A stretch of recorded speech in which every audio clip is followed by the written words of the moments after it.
Hello everyone, my name is Maddie, welcome back to my channel and welcome to this video where I'm going to be talking you through my top tips for surviving a month-long readathon. So for any of you that don't know or haven't somehow seen yet, I did announce that I'm hosting a month-long readathon throughout the month of June, and this is WHATEVER-YOU-WANT-ATHON. I will link the announcement video up there and have all the details in the description.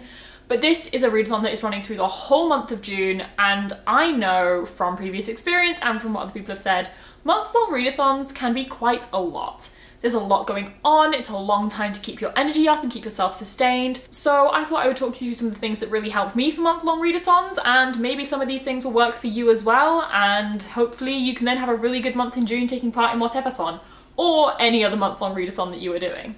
So I do already have a video very similar to this, all about surviving sort of really short readathons, so 24 to 48 hours. I will at some point be doing a version of this video which is how to survive a week-long readathon, though pretty much you can just find the middling point between these two places with pieces of advice. But I thought I would do the month-long one now as my own readathon is coming up so soon. So I don't have a specific plan, I'm just going to chat until I feel like I've said everything. This may not be a very long video, but hopefully there'll be a few useful little tidbits throughout it that will help you out. So I think the most important thing, and the thing I would stress the most, is A, pace yourself, B, don't set like unfair standards, and C, make sure you have variety. So working through those, the first one being pace yourself.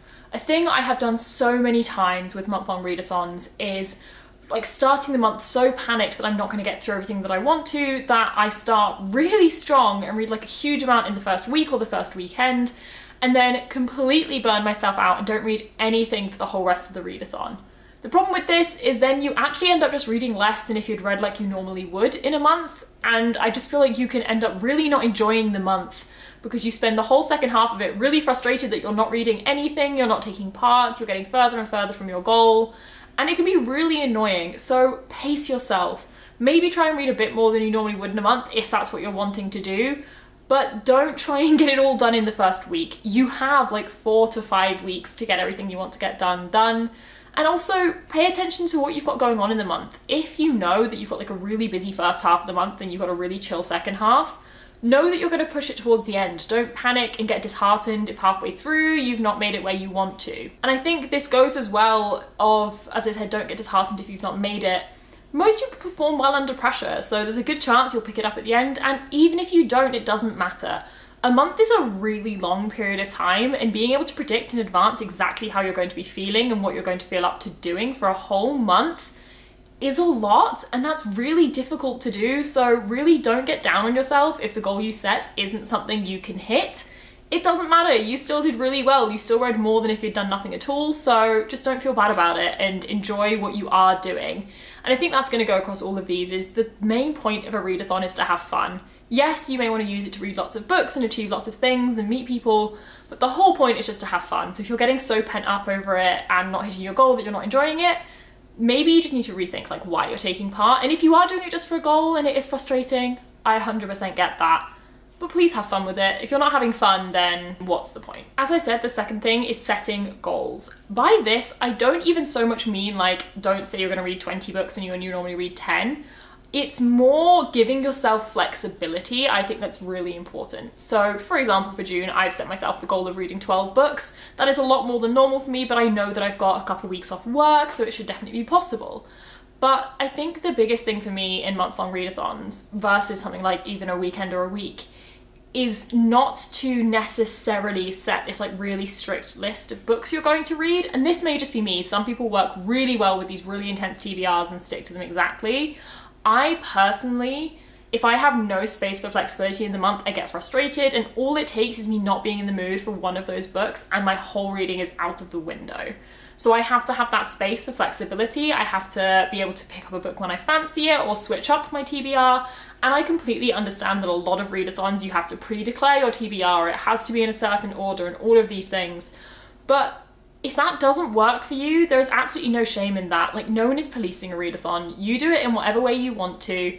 And also, if it's not one that suits your reading style, I know it must be disappointing and frustrating not being able to take part, but there's been loads of readathons I've really wanted to do over the years, which I know do not fit the way that I read, which is, yes, I can think about in advance what kind of books I want to read, but I have to have that freedom to be flexible.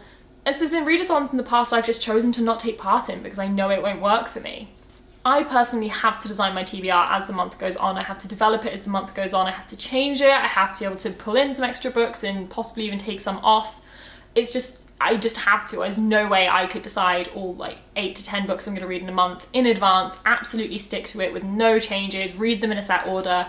It would just take all the enjoyment out of reading for me. So give yourself that space to be flexible, both in terms of how you're planning out your reading and also in forgiving yourself. If you've agreed 10 set books you're going to read and you're just not feeling a couple of them, don't get down on yourself for breaking your TBR, don't get down on yourself for not completing the things you wanted to. Just enjoy it, and if that means switching up your TBR to enjoy it, then absolutely do that. So on my third point of having variety, this ties in with having the flexibility to change up what you're reading, but I would just really make sure that you're thinking about what you want to read. And this isn't going to be for everyone. Some people can read 10 epic fantasies back to back and be completely fine with that. But I know personally, if I try and read the exact same genre all the time, or the same style of book, or the same length of book even, I can burn out really fast and just get really bored of it. And so I personally know I have to put the effort in to have a lot of variety in what I'm reading, and that can be a mix of contemporary and graphic novels and fantasy and dystopian and anything really, but I just have to mix it up to keep myself interested. And it also makes me read faster and read more, because when the books are not repetitive but similar, I suppose, they can begin to feel repetitive, and then that encourages me to read less. I feel like I've already read it, I don't have as much motivation, it doesn't feel as exciting when I pick it up. I love having that variety where every time I go to pick up a new book I'm so hyped for it because it's the next different thing and it keeps me interested. So again, when planning out your TBR, make sure you've got the flexibility to make those changes if you need to. And similarly, if you're someone who 90% of the time can read a huge amount of epic fantasy, and halfway through a month-long readathon you suddenly aren't feeling fantasy, don't feel bad about switching it out if you want to mix it up and throw some contemporary in there, or even just one graphic novel to split things up a little bit. I feel like the biggest thing is just going to be being able to forgive yourself and being able to feel fine with switching up your goals and not being too dead set on them at the beginning so that you get yourself stuck and end up slumping. Because I feel like that's the other huge difference between a really long readathon versus the shorter ones, is the risk of a slump is so real. In a weekend, yes, you may just not feel like reading that weekend and that's frustrating, and in a week you could get a little bit burnt out, but I feel like in a month there is so much scope for you to slump altogether. And that's really not ideal if you get into a complete slump. And I don't really have tips for getting out of a reading slump. When I get into them, I just kind of ride it out until I feel like reading again. And it is a really difficult thing to do. And sometimes, you know, you buy one new interesting book and it looks cool to you. Honestly, the easiest way for me to get out of a slump is I completely change my TBR. I take every book currently on my TBR off and set a new one, because then they're like new and exciting and get me interested again. It's that same kind of feeling.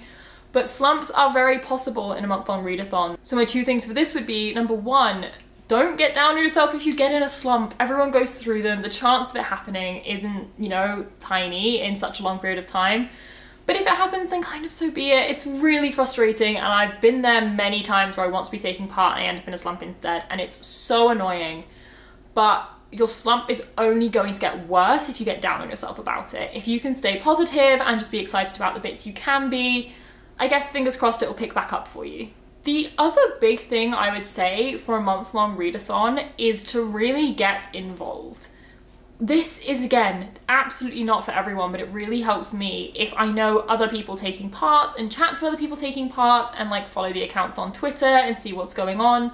A lot of people who host month-long readathons will have things like sprints, or they might have like a 24-hour readathon mixed in there. They will get into that a little bit more in a second. But I feel like if you can get involved with the community and be in like a group chat or just follow the Twitter and interact with things, it can be a really good way of keeping your motivation going through the month, seeing other people take part and discussing what you're reading, and having that community feel to it massively motivates me to keep reading throughout a really long stint of time, like a month-long readathon.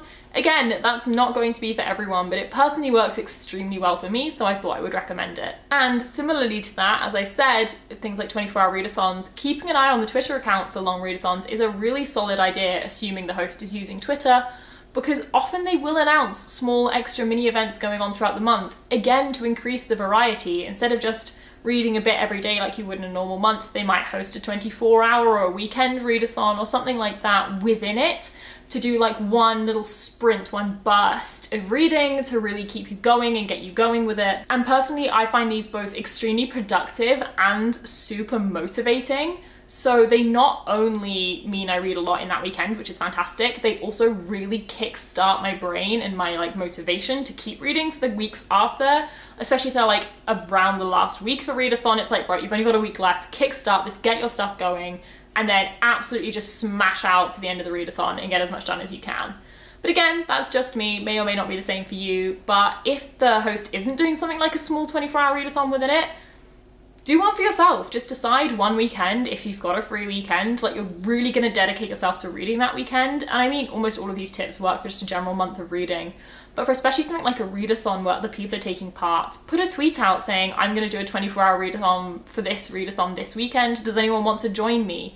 Get some people together, video chat or chat in a group text or whatever, and keep yourselves accountable, keep yourselves going. I think it's just a really good way of A, getting involved with the community, and B, having a really fun, inclusive time in something like a readathon where reading can be a very isolated activity. It's something you do alone, it very much is. So joining in on sprints or having a group chat or anything like that is a fantastic way to keep motivation going and to keep you wanting to read. Another possible thing, though this is absolutely not for everyone, but just if it works for you, is maybe set yourself a really achievable goal for like every day or every week. So say you set 8 books throughout the readathon or something. Maybe you say, I'm going to read 20 pages a day. If you don't do it again, don't get down on yourself, but some like slightly separate goal that will help you work towards your big goal, but is a different thing you could be achieving. And similar to this, sometimes setting a completely unreading related goal alongside it can be good. Because then on the days when you're not feeling like reading, or at least not feeling like reading the book you should be reading or something like that, it gives you something else to focus on that will still keep that feeling of productivity and motivation. I'm a big believer in two senses, that creativity breeds creativity, so the more you put energy into being creative, the more creative ideas you have, and secondly, the motivation breeds motivation. So if you lose that momentum, I find it personally very difficult to get back. Whereas if you can find one teeny tiny little win that you can do every day, and this could be literally nothing, it could be stretch for 2 minutes, or like whilst you're reading, stand up and like just like run around for a second just to like mean you're not sitting all day. Any extra little thing you can set yourself, and it doesn't have to be every day, it could just be like once a week, I want to make sure I read somewhere that's not in my house, if that's possible for you. Or once a week, I want to make sure I see a friend. Just any little thing to keep motivation going on the days you're not feeling like reading, I think can really help, because maintaining reading every day for a month is really difficult, and a slump can hit at any moment, motivation can drop at any moment. But if there's a way of keeping your motivation up that doesn't involve reading, that's quite a good way to keep yourself going for the whole month, I think. So I feel like this is quite short and sweet. I feel like overall, most people are gonna have a pretty good way of knowing how to motivate themselves for a month and keep themselves going. But yeah, my biggest things, set a reasonable goal, and this doesn't mean a small number of books, it's just don't be harsh on yourself. Keep your variety up, keep things going, give yourself flexibility, and also try and get involved with the community. Those have been my top 3 things for trying to keep going for a month-long readathon. And if off the back of this you want to take part in my month-long readathon, as I already said, it will be linked up above, and there will also be all the information down in the description. I hope you join us for WHATEVER-thon in June. It's going to be really good fun. I'm really excited for it. And on one of my points of wanting community, we do have a Discord chat set up, which so many people are in and talking in every single day. So if you are looking for people to read books with or chat to throughout the whole readathon, there is so much space to do that in that chat, if that's something that you think might help you.